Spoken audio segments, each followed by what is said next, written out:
Okay, this is John from Clock Repairs Merseyside. I just thought I'd do a short video on this lantern clock. Really, obviously, it's a reproduction lantern clock in the way that obviously there's a lot of telltale signs with it, really. But on saying that, it was probably still made probably around about 1900, I would think, maybe even a little bit earlier than that. So really, you could say it is an antique anyway, but yeah, it certainly is a reproduction. I'll just go over a few things for you, just to think. I think it was made by a guy called John Eldridge, which is on. I mean, I don't know whether it was made by him. That's the name on the actual dial. I mean, I'll try and zoom in so you may be able to make that out. Maybe bring it a bit closer for you. That might get it. So that's what's on the front of the dial, and as you can see on this particular, now this was an original type clock. Obviously, it wouldn't have winding arbors. It would obviously be chain driven with a weight, a single weight usually, or maybe I don't know, maybe a double weight. I don't know. But yeah, and obviously a lot of them were single-handed, and they were sort of classed as a hook and spike. So they'd either be on the wall on a hook and spike, and the pendulum would be much longer. Although as time went on, they were modified and made like this. And it wasn't uncommon for clockmakers as time went on for them to completely change the movement in them. I mean, I've heard stories they used to change the movement on the likes of Thomas Tompion stuff and some of the better stuff, sort of to make it their own, if you like. I mean, I don't know why. I mean, obviously nowadays it's common, obviously, with the likes of quartz clocks and the likes of Hamley and things like that, it is to change the movements on them. Sometimes it's much more cost effective to do that, because the movements are just not made of good stuff, and so they tend to be not very serviceable after, say, a certain period of time. And so often the best thing to do is to just replace the movements. Anyway, back to our clock now. I'll just back it up a little bit, and then we can I'll get on with it, and I'll start showing you a few other little things. Right, okay. Right, there's what the clock looks like. Now, if we turn the clock round, you'll see it's got what looks like doors on it, which, side doors on it, which actually don't open at all. They're actually screwed into here. It's also got a lever to stop it striking. I think it strikes on the hour and the half hour. I'm not sure, I'll check that out. As I say, literally it's only come in a couple of days ago, and this is the first look I've had of it. Same this side, false sort of door, and on the back, as we see, it opens out, and it's got a double Fusee type movement, and it's actually got its striking hammers on this on coming out the movement there, instead of going up through a hole in the top to the bell. So obviously the bell is just a blank thing, really. It doesn't actually do anything.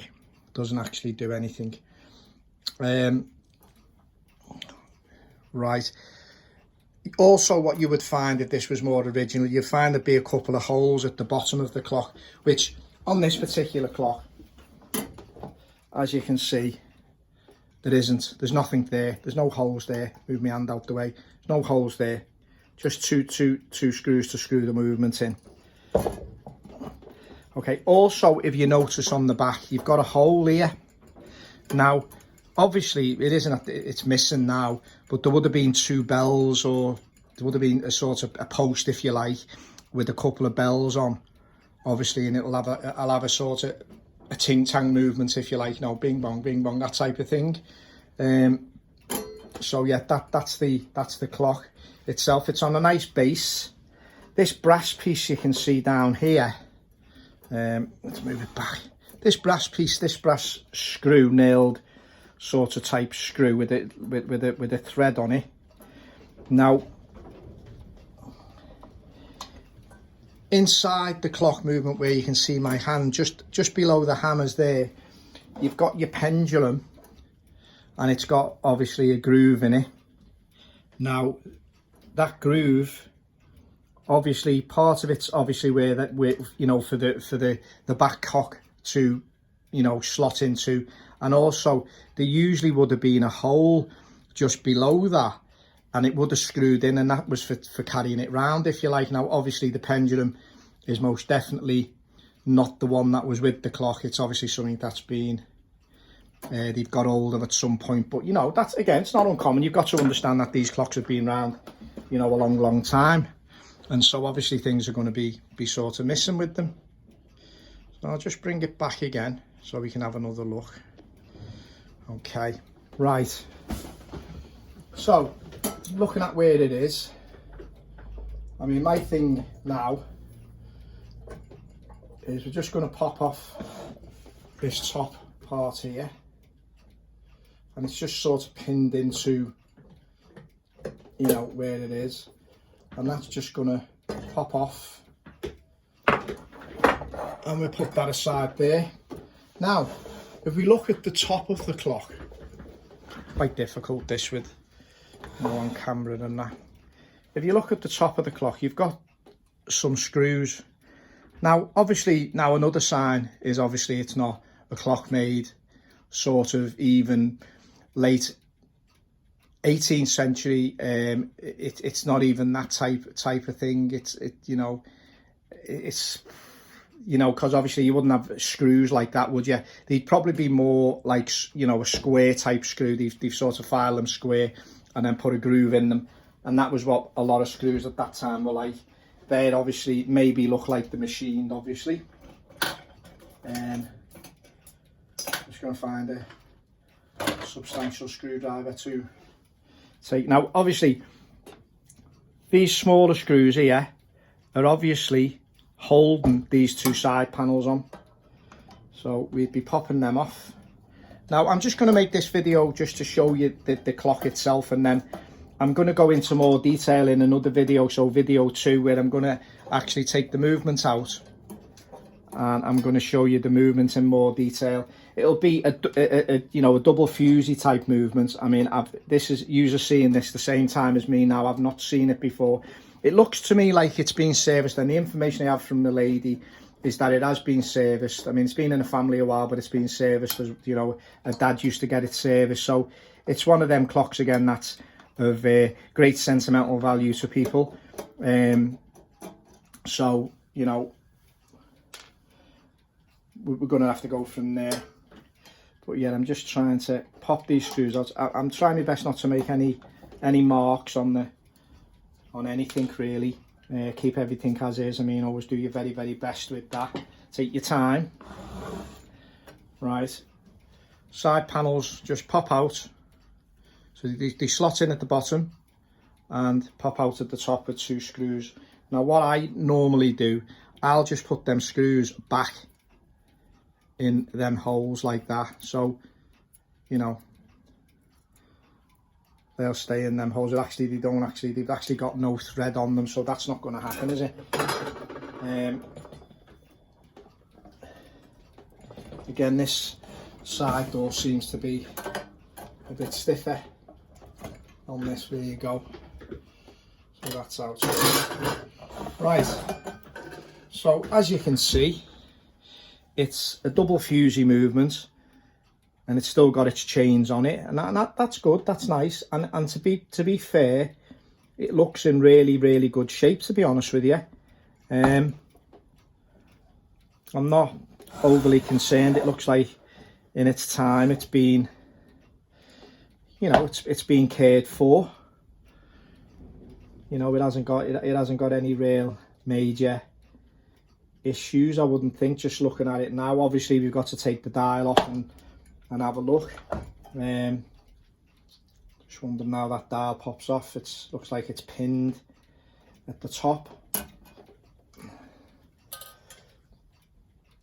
and at the bottom as well. So yeah, obviously what's going to happen there is the dial will come off when this lid is taken off.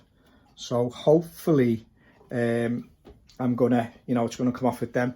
Now another thing with this type of clock, what I would do is I would make sure that these all go back in the same places. So obviously make a mark maybe in that corner there, say number it underneath, and make a mark there, number there, however you do it. But you know, just make sure they go back in the same place, because we've had, especially on the very early stuff, we've had it whereby, you know, say someone's taking it to pieces and they haven't put it back where it shouldn't. The threads are just slightly different, and so they're tightening them and they snap the thread off. We haven't done that, but we've experienced it where it's done and then they've been glued and stuff, you know, with resin and stuff like that. So what we always do, wherever anything is, you know, take, you know, put it back. Now this particular clock, we're only going to have to really remove the dial off, and then the movement's going to pop out on this. Obviously this type of clock, you very rarely clean them. I mean, you wouldn't be doing that really. What we're then going to do is obviously speak to the customer and you know see, do they want us to make, you know, do something with put a couple of bells in. You know, she was saying she didn't like the clock's chiming and stuff. You know, it doesn't matter. What we do is we give the customer every option of what's going to go on with the clock, and it's entirely up to them. We're not a lover really, though. We're doing half jobs. We like to complete and we like to get the clock as it should be, but often sometimes people don't like striking and don't like this, and what we say to people then is just don't wind that side of it up. Then, you know, we'll do the job, but don't wind that side of it up, and you know, but keep the clock complete as it's supposed to be, not with bits missing. I mean, we've seen that. We get clocks in for repair, and obviously they've been repaired at some time in the life, and you know, people have taken parts off them to stop it striking or something like that. So you know, often then, you know, you're left with a very expensive repair, but because parts have to be made, or you know, or you simply can't get a lot of parts for old antique clocks. I mean, very few. So you know, troll eBay. That seems to be the best place to troll eBay and things like, you know, that type of thing, and see what you can do. Obviously we know quite a few people in the trade, and we sometimes can grab hold of a few things, but as I say, you know, if things are missing, it's a real down situation, because you may be left with, you would be unable to complete really. But yeah, we've also, with this type of lantern clock, what's happened in the past, if you keep slipping off that move, what's happened in the past is, if you have a look at the dial and the name on it, obviously to me, I believe it's total reproduction, but often, well not often, well particularly one particular time, we had the lantern clock in, and when I seen it, the dial, I'd valued the maker, and the clock would have been worth about 55,000 quid, but obviously it'd been changed into, you know, a double Fusee clock, and that was it. But everything else on it, I mean, I actually sent some photographs to Bonhams and stuff, and they had a look at it, and they were 99.9% certain everything on the clock was reproduction except the dial. The dial was actually right. The dial was the actual dial that it would have been on the original clock, wherever that might be. So someone's obviously, you know, had this dial and they've built this clock up, and you know, what a shame. What a shame. I mean, and obviously the clock was worth about 1,200 quid as it was, but you know, it was still getting on a bit, still old, but double Fusee movement, pretty much the same. It had a bit of a better bell system than this. It had more of a grand sonnery type situation on it. You know, it had that type of bell system on it where, you know, one hammer wouldn't strike at certain points and stuff like that. Quarter chiming, a little bit of a different affair, but you know, all you know, pretty much the same. And obviously the bell hammers come through this top part as they should do, and then it had a series of bells inside. Say, I think if my memory serves, I think there was either 3 or 4, but it had a series of bells inside it, and you know, they you know, to give it this sort of grand sonnery type, different, it's something different on every quarter. But yeah, but that was just a shame. That really was a shame. Would have been absolutely fantastic to work on the original clock, and the base was very much the same as that. Yeah, I think there's yeah, it's just obviously total reproduction, but yeah, still a very nice clock, and you know, I'm going to enjoy. We've got to get the estimate first. I'm going to enjoy doing the service on it. Anyway, this is John from Clock Repairs Merseyside. I'll leave you with this. There will be a video number 2 on this clock, but that'll be soon. Okay, thank you.